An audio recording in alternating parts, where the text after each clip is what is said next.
What percentage of the crowd is going to the Capitol? 100%. It is spread like wildfire that Pence has betrayed us, and everybody's marching on the Capitol, all million of us. It's insane. Donald Trump. Mike Pence.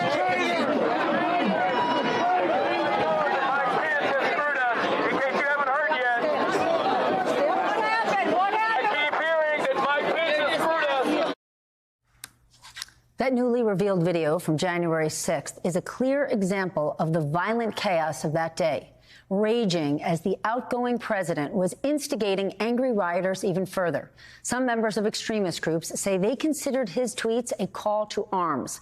With us tonight, someone who felt that way. Former Oath Keeper spokesman Jason Van Tatenhove. I'm sorry, Jason. It's late and I had a hard time with that name. And author of the book, The Perils of Extremism. I highly recommend this read.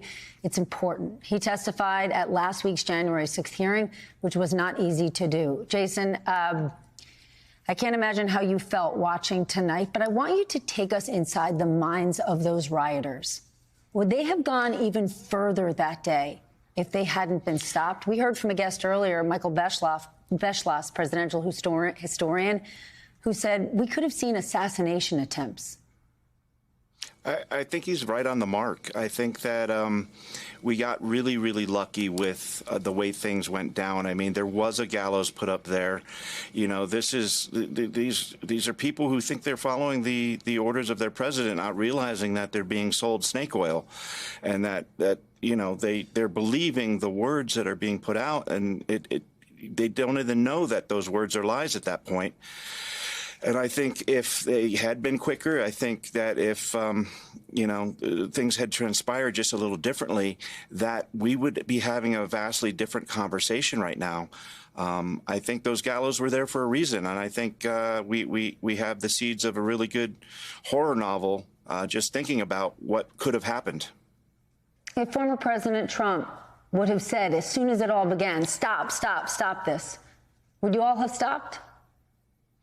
I think they would have. I think they would have seen that as a stand-down order. Wow. But I do think he really wanted to see how things played out. I mean, we had those hours where he just sat and watched.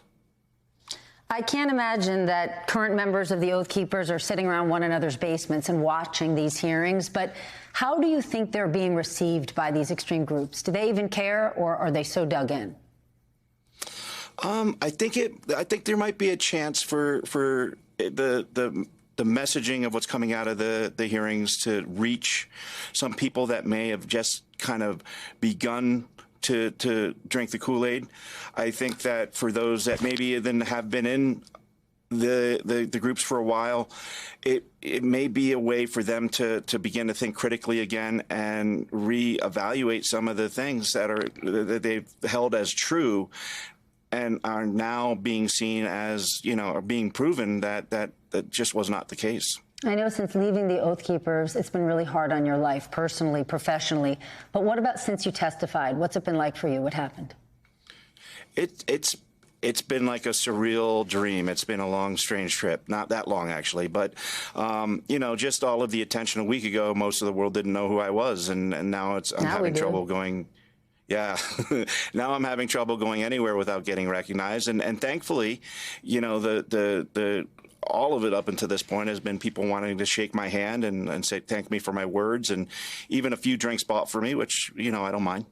Any of those people who have been thanking or praising you, former Oath Keepers like you?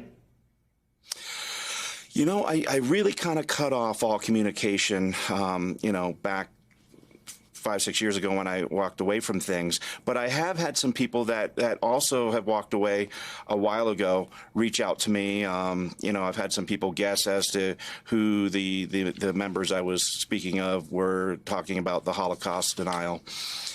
So I've had some contact, but really not much at all. How do you think this country, we can get onto this exit ramp off extremism? It's what you write about.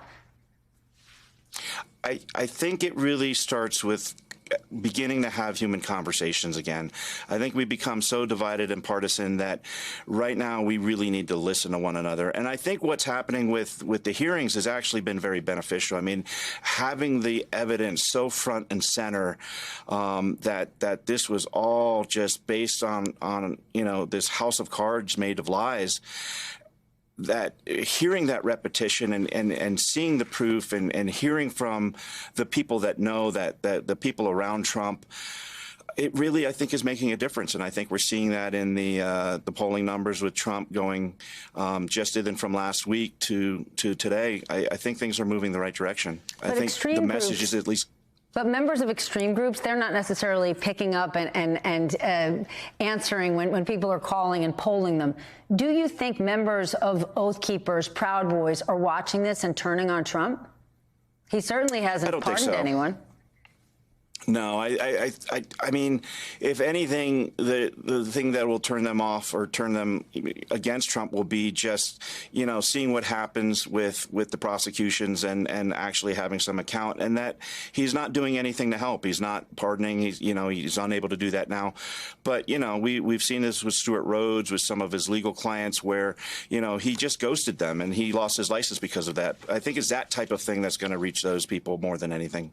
Well, keep a close eye on who's paying their legal bills, though. Jason, thank you so much for joining us tonight. I really, really appreciate it. And for you at home, his new book, The Perils of Extremism, How I Left the Oath Keepers and Why We Should Be Concerned About a Future Civil War, might not be a fun read, but it is an important one.